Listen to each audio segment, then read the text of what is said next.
Hola, ¿qué tal? Les saluda Luisana Pérez de CEPROINCA y como siempre es un placer acompañarlos por acá, esta vez para continuar un poco con el tema de las consideraciones a tomar en el diseño por los efectos de segundo orden.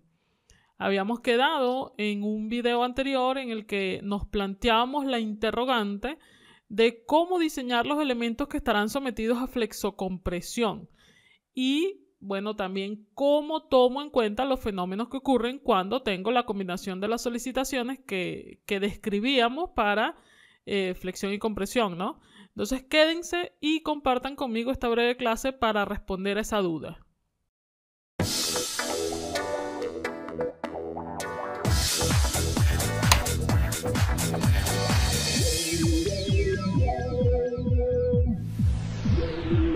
CEPROINCA. Ok, fíjense, debido a que en el diseño de los elementos sometidos a flexocompresión intervienen muchas variables en las ecuaciones de interacción, el problema se resume como un caso de revisión, ¿no? ¿Por qué? Bueno, porque básicamente lo que comúnmente hacen es que se selecciona un perfil y se revisa si cumple con las ecuaciones de interacción. Y si se están diseñando bajo las especificaciones de la ISC 360 del Instituto Americano de Construcciones en Acero, entonces esas ecuaciones de interacción corresponden al capítulo H. De esa manera, para el diseño estaríamos evaluando la interacción de la carga axial junto a la flexión respecto a ambos ejes principales. Así como vemos acá, para que no se nos olvide, tendríamos que sumar el efecto de la compresión por carga axial más la flexión sobre el eje fuerte más la flexión sobre el eje débil.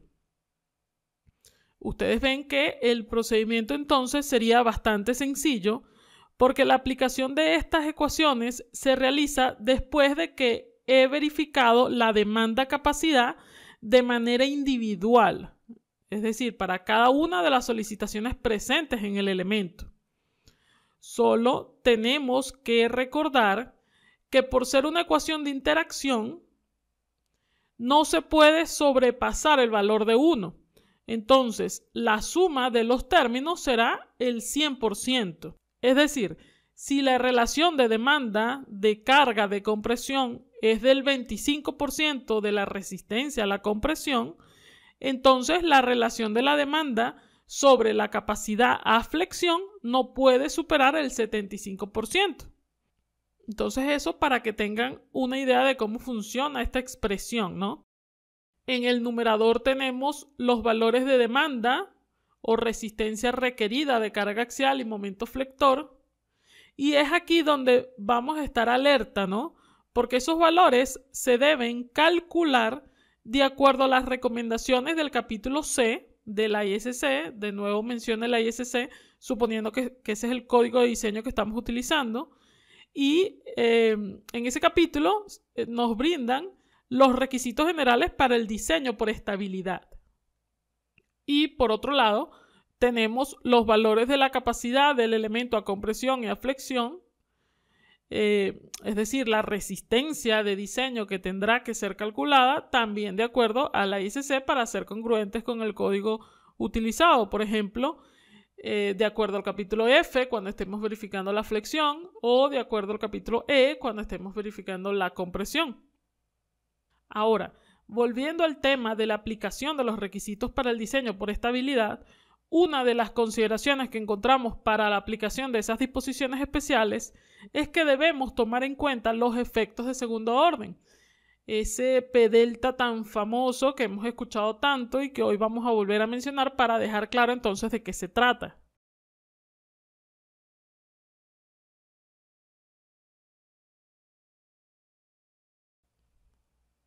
Lo primero que tenemos que recordar es que existen unos momentos de primer orden y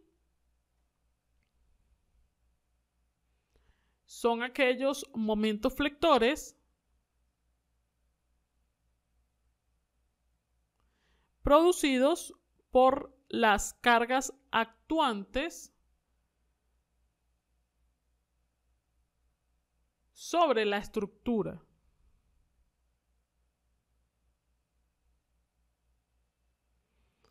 Esto sin tomar en cuenta las deformaciones en el sistema.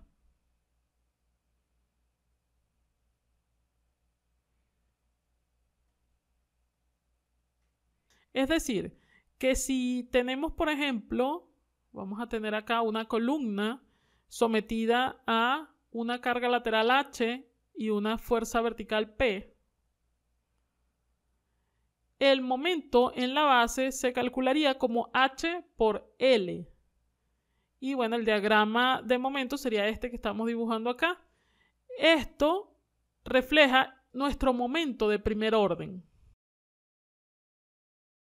Sin embargo, en el caso de miembros flexo-comprimidos, estas deformaciones dan lugar a nuevos momentos flectores y a deformaciones adicionales que deben ser tomadas en cuenta en el diseño de los elementos. Y esas solicitaciones adicionales se conocen como momentos de segundo orden. Entonces, fíjense, los momentos de segundo orden pueden ser de dos tipos diferentes.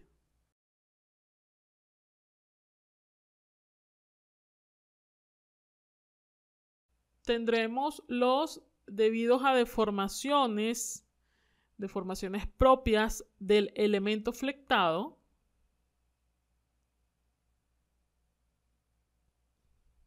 Sin que se produzca un desplazamiento lateral relativo de sus extremos.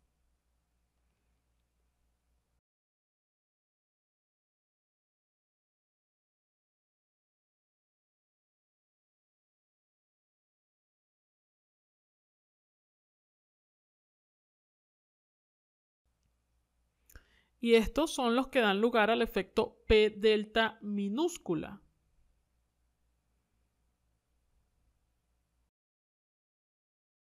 Entonces en el pórtico tendríamos esta deformada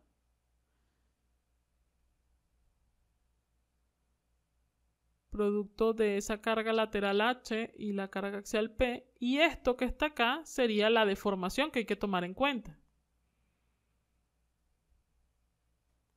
Luego tenemos los debidos a un desplazamiento lateral relativo